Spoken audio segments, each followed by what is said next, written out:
Hello, friends. I'm Vitaly Portnikov.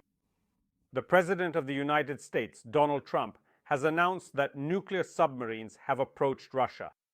Earlier, Trump emphasized that he gave the order to redeploy these submarines after statements made by former President of the Russian Federation and Deputy Chairman of Russia's Security Council, Medvedev.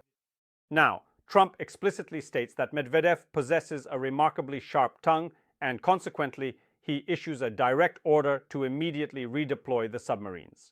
We still do not know what the American president means when he talks about such a redeployment.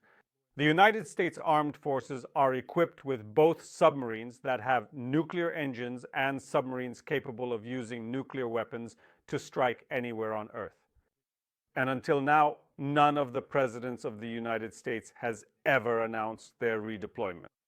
Indeed, the very first individual to effectively utilize such a significant public announcement as a strategic tool to exert considerable pressure on another sovereign country was none other than Donald Trump himself.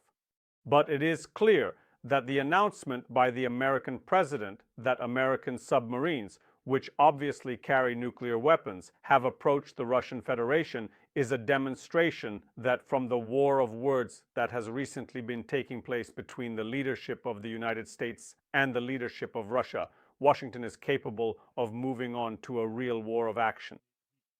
After all, it is obvious that the idea of redeploying submarines with nuclear weapons closer to the shores of the Russian Federation opens up the possibility of a new arms race, which is unlikely to please Russian President Putin, whose entire military resources are currently focused on the war with Ukraine.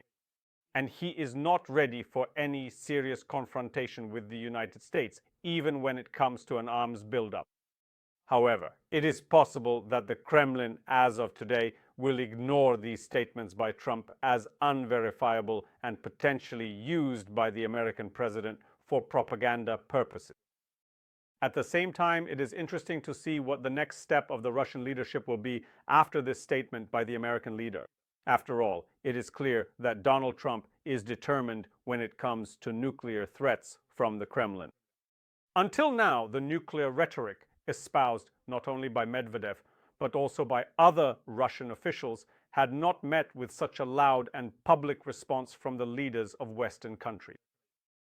Perhaps some believed that responding to the words of an official like Medvedev would hardly be appropriate from the perspective of those who actually make decisions in the Russian Federation. Or perhaps they thought that even discussing nuclear war is unacceptable as it opens a real Pandora's box.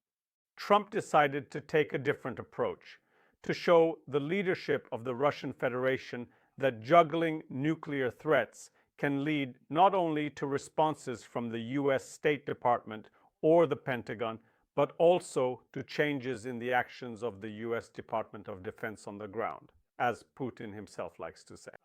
Well, in this case, in the ocean.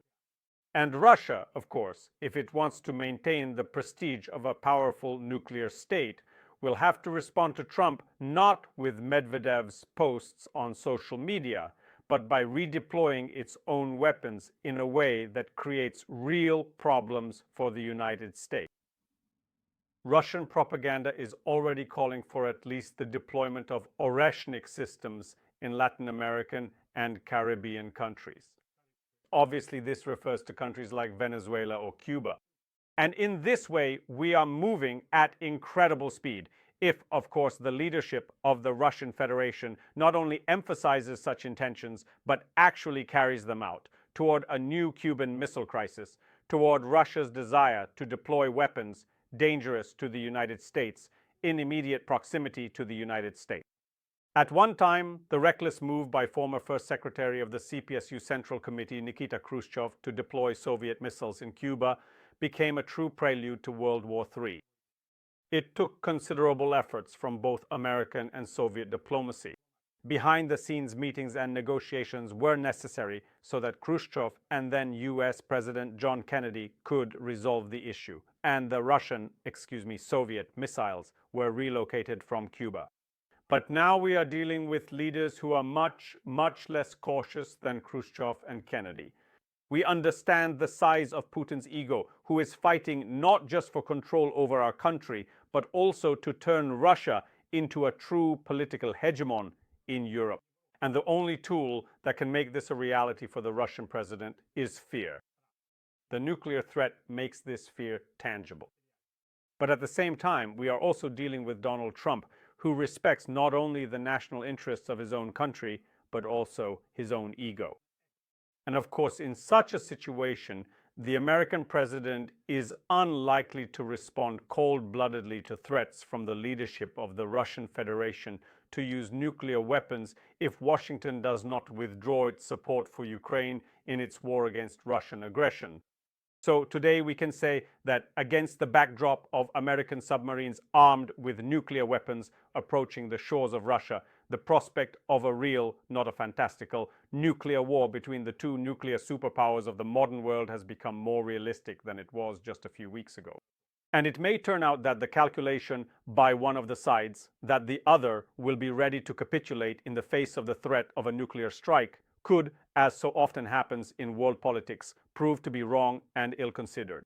And then the world will find itself facing the reality of a true nuclear war between the United States and its allies, and Russia and that country's allies. This will be the main event of the 21st century. Of course, this will happen if we fail to stop Putin's aggression and force aggressive states to abandon their ambitions right now. Thank you, friends. Stay on this channel, subscribe, follow me on social media and on Patreon. Buy me a coffee, Donatel. These platforms support and develop these resources. Use the sponsorship feature on YouTube. Wishing you victory. Good luck.